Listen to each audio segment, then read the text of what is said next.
आज के हमारी वीडियो का टॉपिक है टैली प्राइम 4.0 से रिलेटेड, जिसमें हम आपको स्टार्टिंग से लेकर लास्ट तक पूरा प्रोसेस बताएंगे पार्ट बाय पार्ट। जिसमें कि मैंने फर्स्ट पार्ट में आपको बताया है न्यू कंपनी कैसे क्रिएट करेंगे, कॉन्फ़िगरेशन कैसे करेंगे, टैक्सेशन से रिलेटेड।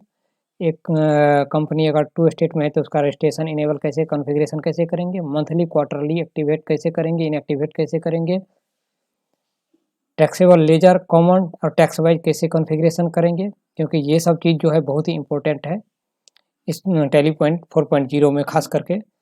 क्योंकि जो टैली प्राइम 2.1 यूज करके डायरेक्ट 4.0 यूज कर रहे हैं उनके लिए बहुत ही महत्वपूर्ण है। क्योंकि टैक्सेबल लेजर में आप थोड़ा सा भी कॉन्फ़िगरेशन में गड़बड़ी करेंगे तो आपका टैक्स कैलकुलेट नहीं होगा, या फिर GSTR 1 2A में 2B या 3B सब कुछ मिसमैच आएगा। डेबिटर क्रेडिटर एक्सपेंस इनकम का लेजर कैसे क्रिएट करेंगे। उसके बाद स्टॉक, सबसे इससे भी ज़्यादा इंपॉर्टेंट है स्टॉक, और काफ़ी कुछ फंक्शन दे दिया गया है, कॉन्फ़िगरेशन दे दिया गया है स्टॉक में आपको, जो कि थर्ड पार्ट में आपको हम बताए हैं किस तरह को हम multi creation stock item create करेंगे। 100-150 आप चाहे तो 5 से 7 मिनट में स्टॉक क्रिएट कर सकते हैं नॉर्मली। HSN वाइज कैसे ग्रुप क्रिएट करेंगे और उसमें स्टॉक किस तरह मेंटेन करेंगे, या रेट वाइज ग्रुप कैसे क्रिएट करेंगे और उसका स्टॉक किस तरह से मेंटेन करेंगे, क्रिएट करेंगे, उसके बारे में मैंने थर्ड पार्ट में डिटेल में बताया है। फोर्थ पार्ट में बताया है फिर आपको परचेज इनवॉइस की एंट्री किस तरह से करना है, कॉमन लेजर अगर रहेगा तो विथ इन्वेंट्री, विदाउट इन्वेंट्री कैसे करना है, और दोनों में ऑटो टैक्स कैलकुलेशन किस तरह से होगा उसके बारे में मैंने डिटेल में बताया है। आज के वीडियो में जो है हमारा पार्ट 5 है, जिसमें हम आपको बताएंगे सेल से रिलेटेड। पहले इसमें सबसे पहले हम सेल वाउचर में चलते हैं। यहाँ पर सेल वाउचर्स ये आ चुका है, आप देख सकते हैं। जैसे कि मैंने फर्स्ट पार्ट में भी आपको बताया था, second part, third part, fourth में, हर पार्ट में बताया, इस पार्ट में मैं बताऊंगा। यहाँ पर ये चेंज मूड का ऑप्शन है, यहाँ पे चेंज मूड पे आप क्लिक करेंगे तो item wise entry, accounting invoice wise, as a voucher type wise entry यहाँ पर दिया हुआ है। तो आपको अगर आइटम वाइज इन्वेंट्री एंट्री करना है तो ऊपर वाला सिलेक्ट करना है, और सिर्फ अकाउंटिंग ओनली करना है तो इसके लिए अकाउंट इनवॉइस मोड को सिलेक्ट करना है। यहाँ पर आपका वाउचर टाइप दिया हुआ है सेल्स। अगर आप चाहते हैं कि मैं टैक्स इनवॉइस करके या कुछ अलग वाउचर टाइप बनाऊं तो इसको लिए आपको जाना पड़ेगा, यहाँ से चले जाइएगा डायरेक्ट क्रिएट वाले मास्टर में, और यहाँ से वाउचर टाइप में आप चले जाएंगे, और यहाँ से आप बना सकते हैं एक टैक्स इनवॉइस वाउचर टाइप, और उसको आप सेल वाले ऑप्शन में रखेंगे। यहाँ से आप इसे ऑटोमेटिक रखेंगे।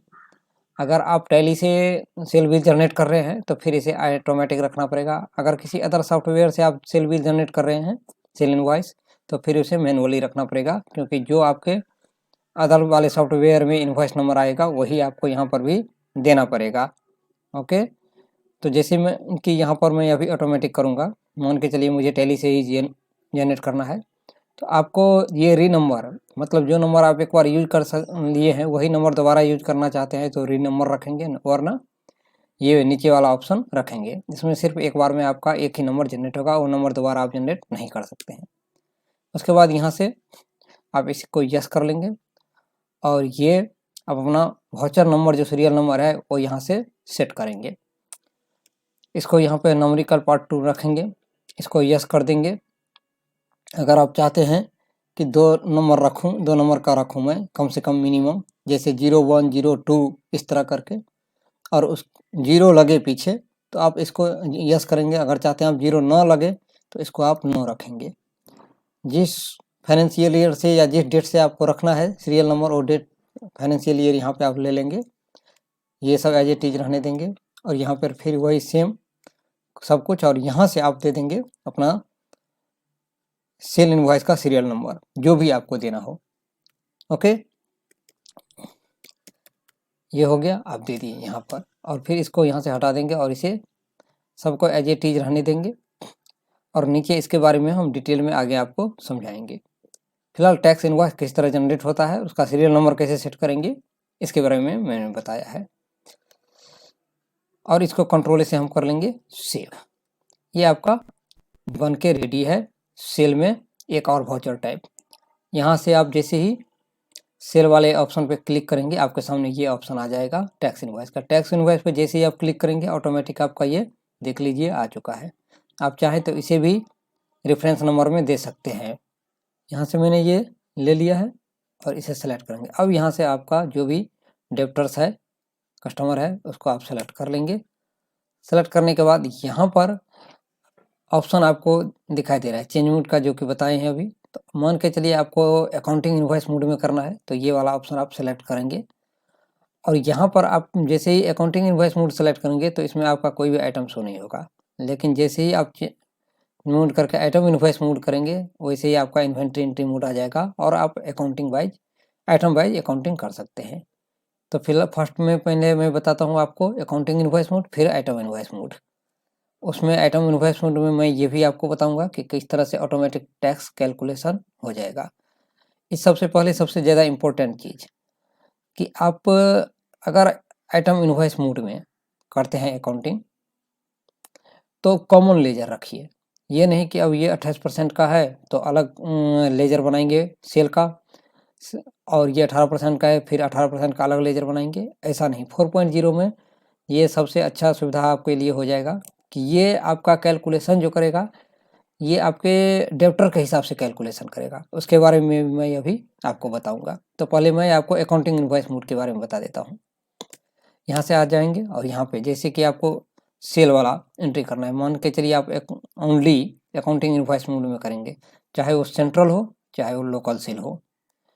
तो 12% हो, 18% का या 5% का जो भी आइटम हो, मान के चलिए 5% का है तो 5% का टोटल कितना का आइटम है अगर आपको नहीं पता है तो उसका टैक्स इनवॉइस टैक्सेबल अमाउंट पता होगा तो वो आप यहाँ पे दे देंगे। ओके, फिर मान के चलिए कि 5% के बाद आपके पास कोई उसी इनवॉइस सेम इनवॉइस में 12% का हो तो उसका जो भी वैल्यू होगा वो आप यहाँ पे ले लेंगे। इस तरह से आपको यहाँ पर मान के चलिए 18% का हो, माने जितने परसेंट का होगा वो आप यहाँ से ले सकते हैं। फिर इस तरह से आपका यहाँ पर 28% का भी अगर उस सेम इनवॉइस में होगा तो उसे भी आप यहाँ से ले सकते हैं। और फिर यहाँ पे आप CGST आउटपुट वाला कॉमन लेजर का यूज करना है। ये जितना भी लेजर मैंने बनाया है अगर आप चाहें तो यहाँ से इसको भी अलग अलग ले सकते हैं। ये देख लीजिए, अभी मैं एक एग्जाम्पल के साथ आपको समझाता हूँ। ये टोटल आपका कितना आ रहा है, 90,000 रुपया आ रहा है ना टोटल टैक्स इनवॉइस। अब मान के चलिए यहाँ से मैं ले लेता हूँ आउटपुट। ओके, ये ले लेते हैं 2.5% ले लिया मैंने। तो अब ये CGST लेंगे और ये CGST के बाद ले लेते हैं हम SGST 2.5%, ये भी मैंने ले लिया। अब 12% में लेंगे आउटपुट 6 वाला। ओके, आउटपुट SGST 6 वाला। फिर हमको क्या लेना है 18% में आउटपुट यानी कि 9%, फिर आउटपुट 9%। अब 28% में लेना है तो ये देख लीजिए 14% और आउटपुट 14%। टोटल कितना आया 1,05,000 रुपया आया टोटल। और देख लीजिए कितना टैक्स लगाना पड़ा, मतलब बड़ा भद्दा लग रहा है। तो आपको ये सब अब नहीं करना है, इसमें ये इतना टैक्स लगाने की जरूरत ही नहीं है। आपको करना क्या है, इस सब को सबसे पहले हम यहाँ से एंड करते हैं, एंड करते हैं A to Z को। सिर्फ और सिर्फ कॉमन लेजर का यूज करना है आपको, सिर्फ और सिर्फ कॉमन लेजर का आपको यूज करना है। आउटपुट CGST और आउटपुट SGST उतना ही आया 1,05,000, 1,05,000 रुपया। मतलब इसने अपने हिसाब से इस सब का टैक्स जो जितना था वो कैलकुलेट करके ले लिया है। 40 ठो आपको टैक्स का लेजर बनाने की जरूरत नहीं है फालतू का। ठीक, इससे क्या होगा, आपका अकाउंटिंग भी सही रहेगा, एडजस्टमेंट एंट्री भी आप टैक्स का सही से कर पाएंगे, टैक्स मैच भी सही से कर पाएंगे, सब कुछ सही से होगा।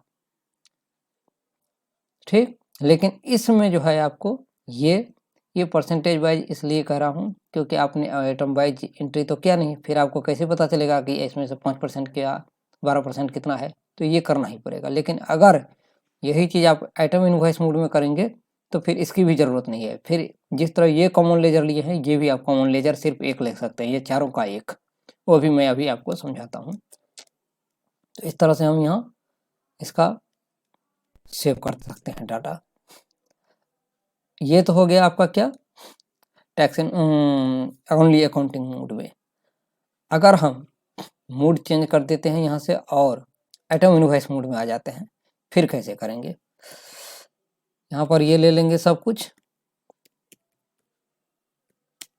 और इसे सेव कर लेंगे, और ये मेरा रहा डेप्टर्स।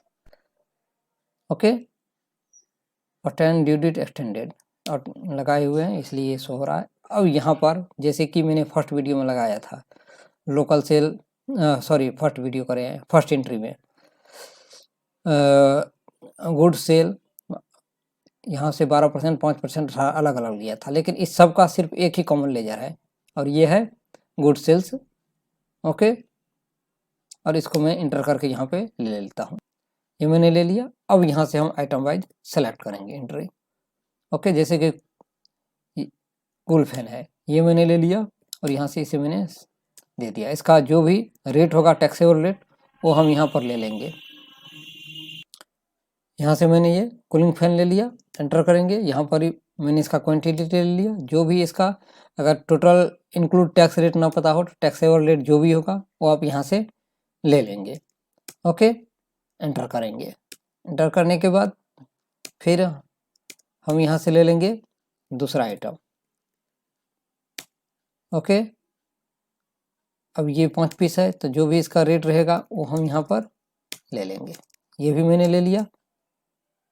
अब हम यहाँ से लगाएंगे फिर आउटपुट, वही common ledger, output SGST common ledger वाला, और ये कैलकुलेट यहाँ से हो गया।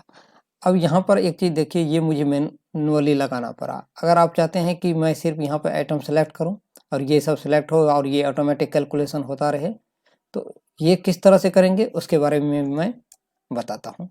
और यहाँ से आप ये सब कुछ फुलफिल कर लेंगे और सेव कर लेंगे कंट्रोल ए से। अब यहाँ पे कहता है ई वे बिल जनरेट करने के लिए आप करना है तो करिए, वरना इसे नो कर दीजिए। तो मैंने नो कर दिया, ये सेव हो गया। अब हम चलते हैं, मैं चाहता हूँ कि मैं जब भी आइटम का एंट्री करूँ आइटम वाइज, तो टैक्स ऑटोमेटिक कैलकुलेशन हो। तो उसके लिए मुझे क्या करना है, फिर से यहाँ पे जाना है, अल्टर वाले ऑप्शन में जाना है, वाउचर टाइप में जाना है, और अभी जो मैंने ये टैक्स इनवॉइस बनाया है इसको यहाँ से मुझे सिलेक्ट करना है और नीचे आ जाना है। इनेबल डिफॉल्ट अकाउंटिंग एलोकेशन को यस कर लेना है और नीचे वाले को भी यस करना है। डायरेक्ट आप यहाँ पे आ जाएंगे और यहाँ से इसे सेलेक्ट करेंगे, गुड्स लोकल सेल, एंटर कर लेंगे और इस सबको एज ए टीज रहने देंगे। और फिर यहाँ से इस गुड्स लोकल सेल पे आउटपुट CGST लगाएंगे और आउटपुट SGST लगाएंगे। और अगर राउंड ऑफ आ रहा है तो यहाँ से राउंड ऑफ लेंगे और राउंड ऑफ का total amount rounding, normal rounding, और यहाँ पे 1 रुपया दे करके इसे हम सेव कर लेंगे। ठीक, नीचे general payment link QR code after saving voucher. Okay, अगर आप इसके बारे में जानना है डिटेल में तो मैंने इसे फर्स्ट वीडियो में बताया है कि ये क्या है और इसको किस तरह से इनेबल करेंगे इसके बारे में। तो वो किस तरह से करेंगे प्रोसेस, उसको आप फर्स्ट वीडियो में देख लीजिए और फिर यहाँ पर आकर के इसको आपको अभी यस कर लेना है और इसके बारे में भी मैं आगे डिटेल में बताऊंगा। और फिर इसे यहाँ से आप कंट्रोल से सेव कर लेंगे। ये आपका टैक्स इनवॉइस रेडी है। ठीक, अब यहाँ से आप इसे यहाँ पर दे देंगे रेफरेंस में, बैक एक बार चले जाना है, फिर आपको वाउचर में आना है। ये देख लीजिए ऑटोमेटिक आ गया है ये। अब आपको यहाँ से क्या करना है, फिर से ये सब कुछ ले लेना है और फिर से आप कोई एक और डेप्टर अलग से ले लीजिए और यहाँ से आप सेलेक्ट कर लीजिए गुड्स लोकल सेल और यहाँ पे आप आ जाइए। अब कोई अदर आइटम्स ले लीजिए, मान के चलिए ईयरबड लिए। ठीक, अब ईयरबड ले लिए और यहाँ से अब हम इसे सेल करते हैं, जो भी इसका टैक्सेबल रेट रहेगा वो हम यहाँ से दे देंगे। ओके, फिर कोई और अदर आइटम ले लेते हैं, हार्ड ड्राइव ले लेते हैं, ये भी मैंने ले लिया। ये आप देख सकते हैं अब नीचे ये ऑटोमेटिक टैक्स कैलकुलेशन कर लिया है। अब यहाँ पे आप डिस्काउंट वाला ऑप्शन देख रहे हैं, ये किस तरह से इनेबल होगा और इसका यूज कैसे करेंगे इसके बारे में मैं नेक्स्ट वीडियो में आपको बताऊंगा। फिलहाल यहाँ पे ये ऑटोमेटिक आप टैक्स कैलकुलेशन देख सकते हैं। अगर राउंड ऑफ होता तो ये राउंड ऑफ भी ले लेता, और यहाँ से फिर इसे न्यू रेफरेंस नंबर के साथ हम सेव कर देंगे। और यहाँ पे ये कह रहा है आपको payment, do you want to generate payment link, तो आप यस करेंगे। यस करेंगे, जिस पार्टी का आप ऑटोमेटिक नाम आ चुका है, यहाँ से इसे हम कर लेंगे सेव। नीड टू लाइसेंस की ज़रूरत है, लाइसेंस के साथ ये रहेगा तभी आपका ये ऑप्शन इनेबल रहेगा, वरना ये डीएक्टिवेट रहेगा, एक्टिवेट नहीं हो पाएगा। ओके, ये तीनों ही लेजर मैंने यहाँ पर एंट्री कर लिया है। अब आप चले जाएंगे सेल में, ये देख लीजिए आपने जो आइटम वाइज यानी कि इन्वेंट्री मोड में एंट्री किया है उसका ये रहा लेजर, दोनों ही यहाँ पर आप देख लीजिए, दोनों लेजर यहाँ पर है। और जो लेजर आपने ओनली अकाउंटिंग मोड में किया है वो यहाँ पर है, ये रहा आपका। तो दोनों ही अलग अलग मोड में आपका यहाँ पर शो हो रहा है।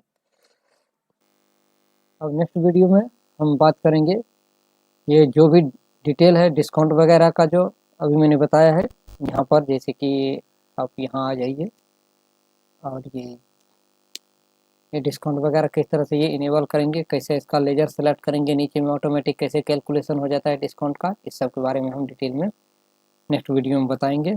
और साथ ही बताएंगे डेबिट क्रेडिट नोट इसके अगेंस्ट में किस तरह से बनेगा, इस सब के बारे में नेक्स्ट वीडियो में हम डिटेल में बताएंगे।